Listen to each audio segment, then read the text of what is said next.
बच्चों, निर्धारित करें कि निम्नलिखित बहुपदों में से किसका गुणनखंड x प्लस 1 है।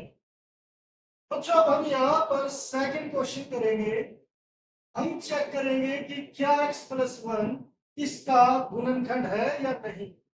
तो बच्चों, हम पहले मान लेते कि माना px, हम जो ये बहुपद दिया है इसे मान लेंगे px बराबर है x की 4 प्लस x की 3 प्लस x की 2 प्लस x प्लस 1 है। और जो गुणनखंड देखना है उसे मान लेंगे gx, यानी कि इसे आप नाम दे दो gx। तो बच्चों, आपने इस बहुपद का नाम दे दिया px और इसका नाम दे दिया gx।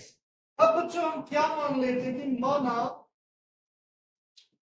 gx बराबर 0 है, यानी कि ये चीज 0 के इक्वल मान लो।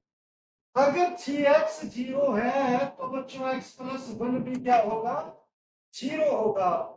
इसीलिए x प्लस 1 इक्वल टू 0। अगर ये 0 है तो बच्चों x का मान क्या आ गया, जो यहाँ पर प्लस में है वो इधर आकर किसमें, माइनस में। अब बच्चों, x किसके इक्वल आ गया, -1 के इक्वल। तो हम लिखेंगे x बराबर है -1 का मान px में रखने पर, px में रखने पर।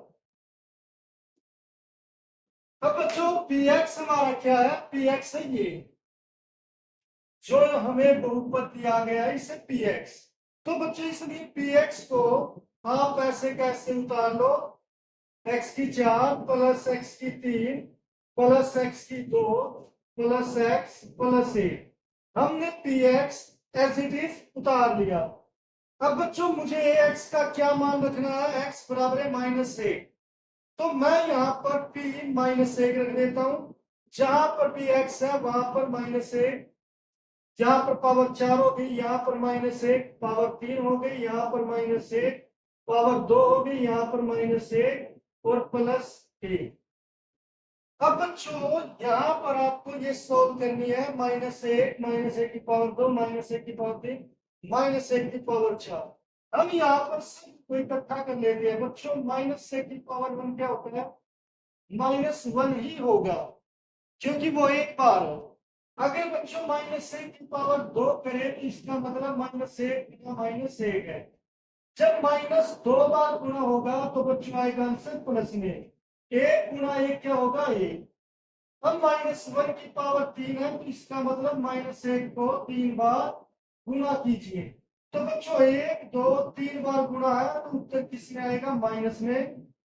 और फिर 1 गुणा 1 गुणा 1 क्या आएगा, उत्तर 1। क्योंकि माइनस जितनी बार होगा, अगर बच्चों 1 बार है तो -2 बार है तो प्लस, 3 बार है -4 बार है प्लस, 5 बार -6 बार है तो प्लस।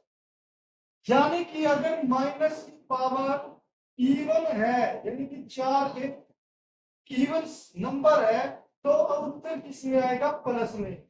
और 1 को 4 बार गुणा करोगे, एक एकम एक एकम एक ऐसे करके बच्चों उत्तर आएगा 1। तो इसलिए यहाँ पर उत्तर आ गया 1। जहां पर क्या आएगा, -1, यहाँ पर आएगा 1, यहाँ पर -1 की गुणा, यानी कि माइनस की गुणा प्लस से कर देते हैं बच्चों। चलो मैं अभी यहाँ पर -1 लिख रहा हूं, फिर +1। बच्चों, यहाँ पर ये माइनस वो सॉरी प्लस का प्लस इंटू माइनस क्या हो जाएगा, -1 प्लस का 1, फिर प्लस इंटू माइनस -1, फिर ये +1। अब बच्चों, ये प्लस का 1 है, ये माइनस का, तो आपस में कैंसिल हो जाएंगे। ये प्लस का 1 है, ये माइनस का, ये भी कैंसिल हो जाएंगे। उत्तर क्या आएगा बच्चों, 1, जो 0 के बराबर नहीं है। अगर बच्चों p-1 का आंसर 0 के इक्वल नहीं है तो इसका मतलब x प्लस 1 इसका बहुपद नहीं है। हम इसलिए लिखेंगे, इसलिए gx बराबर है x प्लस 1 px का गुणनखंड नहीं है, गुणनखंड नहीं है। तो बच्चों इस तरीके से जब आपको किसी बहुपद का गुणनखंड चेक करना है तो आपको यहाँ पर ऐसे क्वेश्चन करना पड़ेगा।